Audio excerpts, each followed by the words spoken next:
Hey everybody, this is Doug Kenny along with Justin from Stories from Motorsports, and today we have Billy Venturini with us. Hey, how you doing? Hey, thanks for having me, guys. Well, Good thank you good to for have you. letting me come on. Yeah. So tell our followers a bit of what you're known for. Well, I guess I'm owner and general manager at Venturini Motorsports, family-run team. Been in ARCA racing in some capacity since I was, well, about 4 or 5 years old. So, no, actually 6 years old. 6 years old. So started in 1982. So I'd been six at that point, and I've been in the series for now over 40 years. So, uh, done everything in the series from crew member when I started, or I should say more just snot-nosed kid kicking around the garage area to crew member to eventually driver, spotter, crew chief, owner, and so on. And then you guys know pretty much probably the last 10, 15 years of history. Yeah, for Yeah, sure. um, I I have to know Billy. So, out of all the drivers you ever um spotted for work with, who is your favorite? Spotted for, um, I don't know if I who I'd say I'm spotted for. I did way more work with all of them as crew chief. I've gotten back into so I spotted when I was younger, like way younger. Like I spotted my first cup race. I was only 13 years old spotting a cup race. I spotted the full cup series. I think I was 17 or 18 years old. I spotted for Lake Speed. So I mean, I've done a lot. I did a lot back then. Then as I got into the driving more, and then eventually the crew chief, I left the spotter role, which I've kind of reverted back to in the last year and a half. I've spotted for Jesse Love a few times. I really enjoy that. Jesse and I've got awesome chemistry. I'm going to spot for Sean Hingarani for a couple races this year. I try to do it with the young guys that really want a little extra tutelage and can handle a lot of coaching. Because with me, I do a lot of talking, a lot of coaching.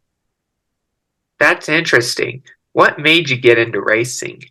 Well, my I don't know if it was a choice. It was kind of more like a uh, family tradition, family job.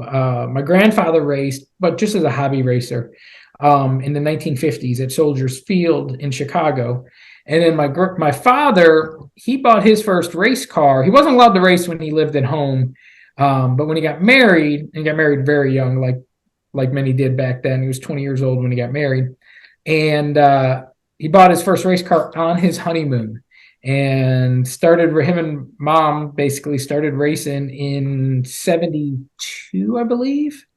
And then they just did that around the Chicago area, like at Rockford Speedway, and then eventually did USAC and then ARCA.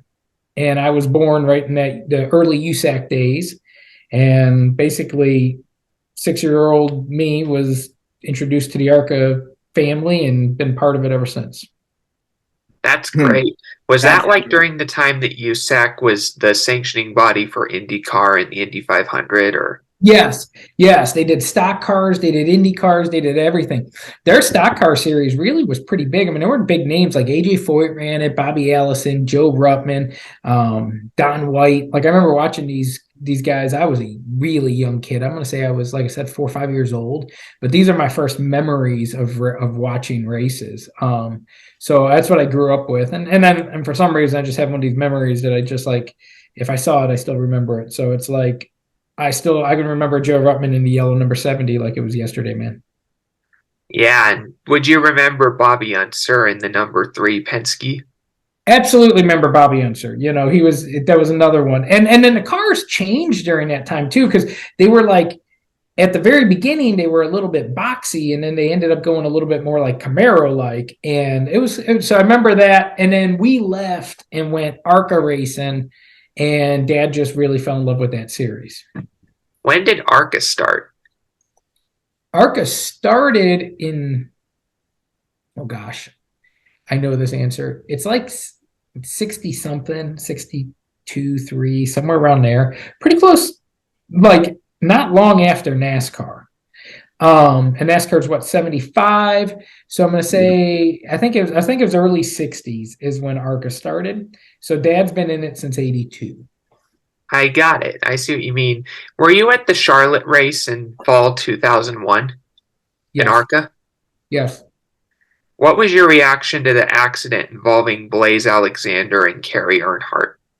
Wow, that's a tough one. Blaise and I were friends. If you look, Blaise and I are the same age. We used to hang out.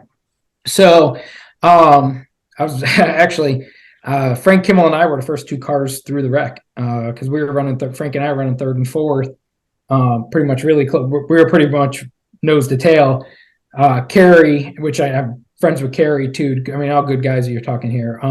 But Blaise and Carrie were first and second. They were out pretty good amount on us. I'd say probably like 3/4 of the front straightaway, and they crashed, but they were still like it. We went through so fast, like they were still crashing when we went through. Like Carrie was on his roof. I remember I went by and I'd slowed down pretty good, but Carrie was still sliding on his roof with sparks coming out. So that's really where my attention went when I went by. And then I didn't get when I came back around, they stopped us over in turns 3 and 4 and ended up not coming back through. But then they ended the race. And then when we got in, we found out what had happened to Blaise. So That's very disappointing. I heard he was very popular. He was.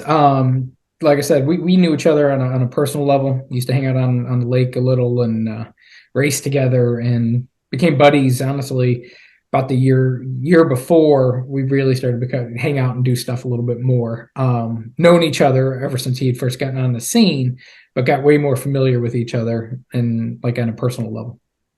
Yeah, for sure. So, did you recover from that loss of a friend? Oh yeah, I hate to sound callous, but we grew up knowing that was stuff like that was going to happen. Like it wasn't if it would happen, you knew it would happen. And if you weren't willing to accept that and pay that price, you didn't do this. Now racing's gotten so safe that these drivers aren't positioned with the same situation that we were in our generation. But there was no question we were going to have drivers die. That was just part of the nature of what we did for a living. And I came to terms with it. I was okay with it. I got hurt really bad in Daytona in 2005. You just knew that was on the table and it was something you just accepted. And if you weren't willing to accept it, then you didn't need to be in the sport.